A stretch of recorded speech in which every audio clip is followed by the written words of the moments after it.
July 21st, 2003. If I only had 1 hour to live. Dear Howie, you asked me how I'd like to spend the last hour before leaving for work, and the answer would have been the same if I only had 1 hour left on this earth. I cannot imagine anything more wonderful than being connected to you in such a loving and intimate embrace.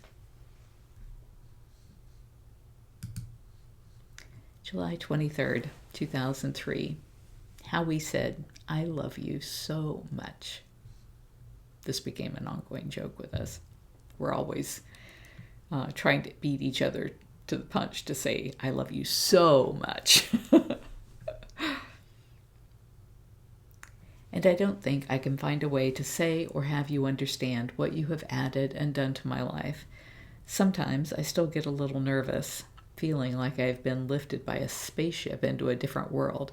But mostly I am enjoying the excitement of this new world, and slowly and steadily, as it becomes more familiar, I expect that ratio to continue to shift.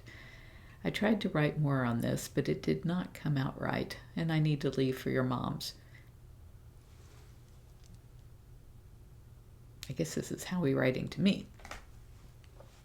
Mostly, I just want you to know that you did not have to worry that you might have made me uncomfortable last night when you said, I love you so much. In fact, it brought me back to the wonderful feeling I had when, in a similar moment of passion months ago, I said the same to you. And then I wrote him back saying, Dear Howie, thank you for your kindness this morning. Speaking of Howie, hey, sweetheart. You got a minute? Yep. I love talking to him. Back to the diary entry. I said, Dear Howie, thank you for your kindness this morning. I really needed to hear that. I don't spend a lot of time crying about the past. That's wasted energy. My tears last night were largely due to fear of repeating the past. In my life, everything is always about me. It has always been that way, and as much as I try to be aware of the tendency and change it, I am ever aware that my choices directly affect those that I love.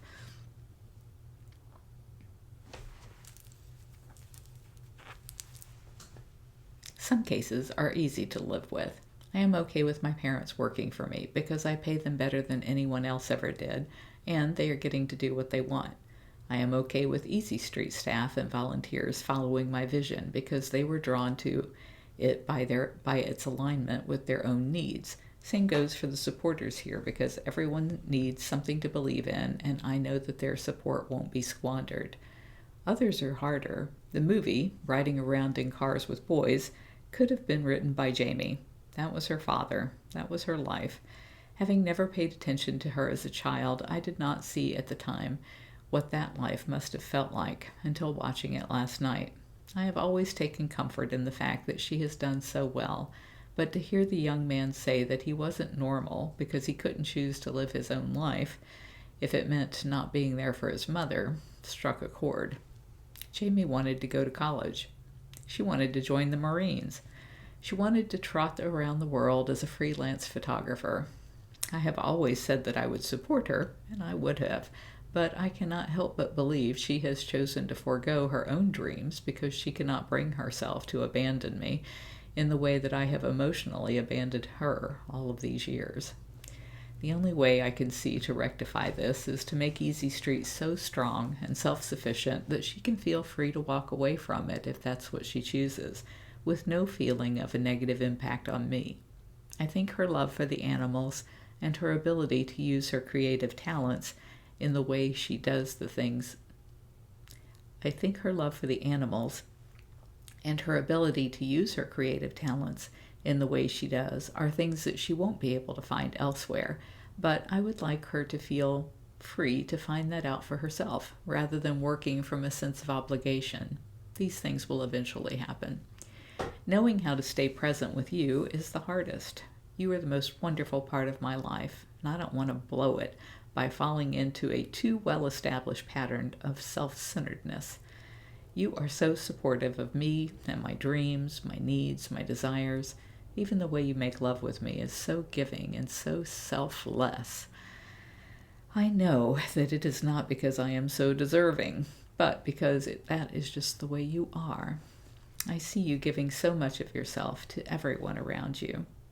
I don't want to wake up one day and find that I was so caught up in what I wanted to accomplish that I had not been sensitive to what you need and want. You are so precious to me. I want to make you happy. Your letter this morning helped me feel like I am not failing you, the way I did Jamie. The greatest thing you can do for me is to let me know what you need and then make sure I am aware enough to give it to you. Your love has been the greatest gift I have ever known. Love, Carole.